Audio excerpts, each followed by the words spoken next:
रामगढ़ गांव की कच्ची सड़क पर रात का घना अंधेरा छाया हुआ था।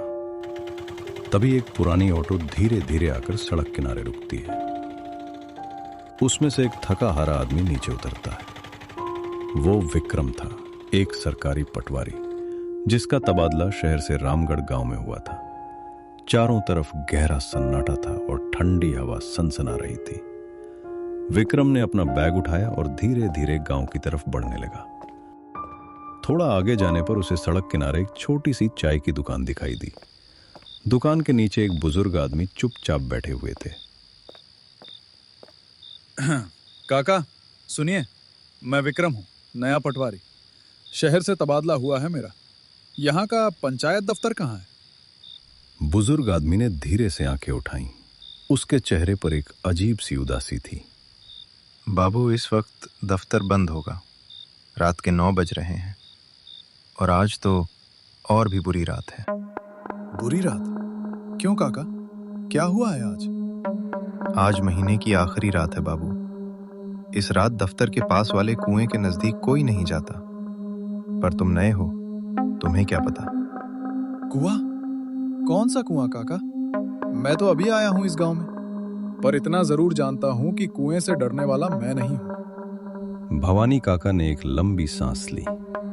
बाबू, मैं भवानी काका हूं, यहाँ का सबसे पुराना आदमी।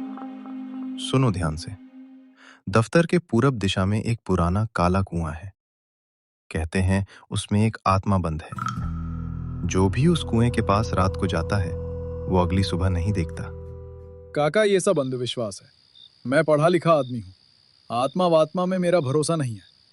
आप मुझे बस दफ्तर का रास्ता बता दीजिए। ठीक है बाबू, पर एक बात याद रखना। रात को अगर कोई औरत के रोने की आवाज आए तो उस तरफ मत जाना। वो आवाज तुम्हें खींच लेगी। ठीक है काका, अब मैं चलता हूँ। विक्रम ने हल्की सी हंसी दी और आगे बढ़ गया। भवानी काका उसे जाते हुए देखते रहे। उनकी आंखों में गहरी चिंता थी।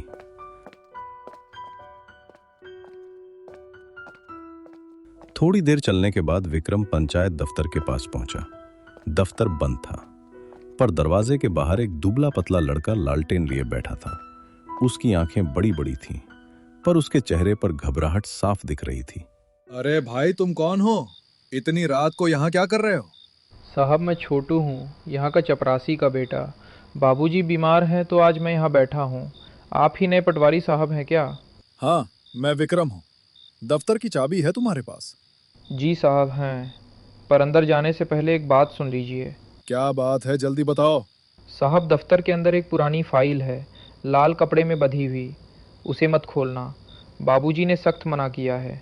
अरे छोटू, फाइल तो फाइल होती है, सरकारी कागज होंगे। मैं पटवारी हूँ, फाइलें देखना मेरा काम है। चलो दरवाजा खोलो।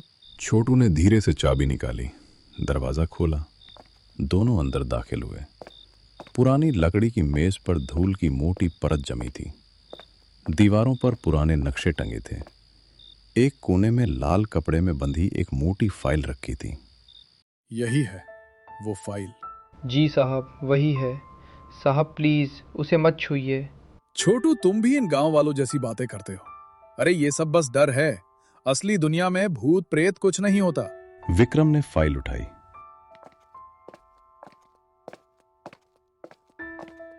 अंदर पुराने पीले पड़े कागज थे। उसने पहला कागज निकाला और पढ़ने लगा। अचानक उसके हाथ कांपने लगे। उस कागज पर लिखा था, विक्रम, तेरे पिता की मौत हादसा नहीं थी, उन्हें मारा गया था। जानना चाहता है तो काले कुएं के पास आ। विक्रम का चेहरा पीला पड़ गया, सांस रुक सी गई। छोटू, ये किसने लिखा है? ये मेरे पिता के बारे में कैसे लिखा है इसमें? मैं तो आज पहली बार इस गांव में आया हूँ। मेरे बारे में यहाँ किसी को कुछ नहीं पता। साहब, मैंने कहा था ना, वो फाइल मत खोलना। अब हो गया, वो आत्मा जान गई कि आप आ गए हैं। अब वो रात को आएगी। कौन आएगा? किस आत्मा की बात कर रहे हो तुम? साहब, उस काले कुएं में एक बूढ़े की आत्मा बंद है। कहते हैं वो बहुत साल पहले इसी दफ्तर में काम करता था। गांव वालों ने उसके साथ बहुत बुरा किया था। उसके बाद से वो हर साल महीने की आखिरी रात को किसी एक को अपने साथ ले जाता है। और मेरे पिता के बारे में उसे कैसे पता? साहब, वो सब कुछ जानता है। हर किसी का दर्द, हर किसी का अतीत, वो उसी दर्द से खेलता है। तभी बाहर से एक औरत के रोने की आवाज आई, बहुत धीमी, बहुत दर्दनाक। विक्रम के रोंगटे खड़े हो गए। ये आवाज, ये कौन रो रहा है इतनी रात को? साहब मत जाइए उस तरफ, वही है, वो आ गया। नहीं छोटू, मुझे जाना होगा। अगर सच में मेरे पिता के साथ कुछ हुआ था तो मुझे जानना है। रुको यहाँ। विक्रम दरवाजा खोलकर बाहर निकला। ठंडी हवा उसके चेहरे से टकराई। आवाज पूरब दिशा से आ रही थी, वहीं से जहां काला कुआं था। विक्रम उस तरफ बढ़ने लगा। रास्ते में घास गीली थी, पेड़ों की छाया और गहरी लग रही थी। आवाज धीरे धीरे और करीब आती जा रही थी। फिर अचानक आवाज बंद हो गई। विक्रम रुक गया। सामने अंधेरे में एक पुराना काला कुआं था। उसकी दीवारें काई से ढकी थी। विक्रम धीरे धीरे कुएं के पास गया। कौन है यहाँ?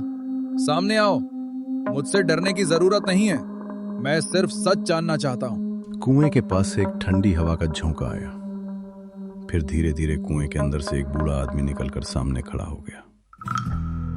उसके कपड़े पुराने थे, आंखें लाल थीं, चेहरे पर गहरी लकीरें थीं, पर उसके चेहरे पर क्रोध नहीं था, दर्द था। तुम कौन हो? मेरे पिता को जानते थे क्या? मैं धनीराम हूं, इसी गांव का पुराना पटवारी। तुम्हारे पिता मेरे दोस्त थे विक्रम। आप उन्हें जानते थे, पर उनकी मौत तो हादसे में हुई थी, सब यही कहते हैं। नहीं विक्रम, वो हादसा नहीं था। तुम्हारे पिता ने इस गांव के एक बड़े आदमी की जमीन की हेराफेरी पकड़ ली थी। उसी आदमी ने उन्हें रास्ते से हटाया था, और मैंने जब ये बात उजागर करने की कोशिश की तो गांव वालों ने मुझ पर ही झूठा इल्जाम लगा दिया, मुझे इसी कुएं में फेंक दिया। ये सुनकर विक्रम की आंखें भर आईं। वो काफी देर चुप रहा। तो इसीलिए तुम इन गांव वालों को सजा दे रहे हो? हाँ, पर तुम आ गए, तुम्हारे पिता का बेटा। अब शायद इंसाफ हो सके। धनीराम जी, जो आपके साथ हुआ वो बहुत गलत था, और मेरे पिता के साथ भी। पर आप इन बेकसूर लोगों को सजा देते रहे। इनमें से कईयों को तो पता भी नहीं होगा कि उस वक्त क्या हुआ था। तो मैं क्या करूं? मेरा सच आज तक इस गांव को पता नहीं चला। मैं बताऊंगा। मैं पटवारी हूं, मेरे पास अधिकार है। मैं उन पुराने कागजों को खोजूंगा, उस आदमी की हेरा फेरी को उजागर करूंगा। आपका और अपने पिता का, दोनों का सच सामने लाऊंगा। पूरे गांव को पता चलेगा। धनीराम की आत्मा कुछ देर चुप रही। उसकी लाल आंखें धीरे धीरे शांत होने लगीं। ठीक है विक्रम, मैं तुम पर भरोसा करता हूं। तुम्हारे पिता ने भी कभी झूठ नहीं बोला था। पर याद रखना, अगर इस बार भी सच दबाया गया तो मैं फिर लौटूंगा, और तब कोई माफी नहीं होगी। मैं वादा करता हूं धनीराम जी, सच जरूर सामने आएगा। इतना सुनते ही धनीराम की आत्मा धीरे धीरे गायब होने लगी। ठंडी हवा थम गई। कुएं के ऊपर से काली छाया हट गई। चारों तरफ अजीब सी शांति छा गई। विक्रम वहां काफी देर खड़ा रहा। उसकी आंखों में आंसू थे, दिल में एक अजीब सा बोझ था और एक दृढ़ निश्चय भी। अगले दिन सुबह विक्रम ने दफ्तर खोला, पुरानी फाइलें खंगाली। धूल भरे कागजों में उसे वो सबूत मिले जो सालों से दबे पड़े थे। उसने पूरे गांव को इकट्ठा किया। चौपाल पर सबके सामने वो पुराने कागज रखे। सच सामने आया। गांव वाले शर्म से सिर झुकाकर खड़े थे। बाबू, हमें माफ करो। हमें नहीं पता था कि धनीराम के साथ इतना बड़ा अन्याय हुआ था। हम अनजान थे। काका, गलती हो जाती है, पर सच को हमेशा दबाना नहीं चाहिए। अब इस गांव में यह सिलसिला बंद होगा। उस दिन के बाद रामगढ़ गांव में काले कुएं का डर हमेशा के लिए खत्म हो गया। कृपया कमेंट में अपना नाम जरूर लिखें। मैं पूरी कोशिश करूंगा कि अगली कहानी आपके नाम से तैयार कर सकूं। आपने मेरी वीडियो को अंत तक देखा, इसके लिए मैं दिल से आपका आभारी हूं।